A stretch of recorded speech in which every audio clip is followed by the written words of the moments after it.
से दीपक को तोहफा मिला है।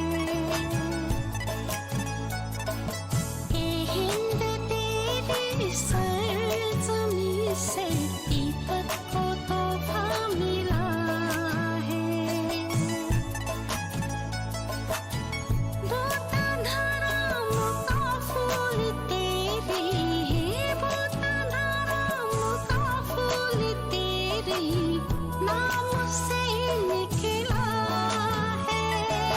ए हिंद तेरी सरजमी से दीपक को तोहफा मिला है।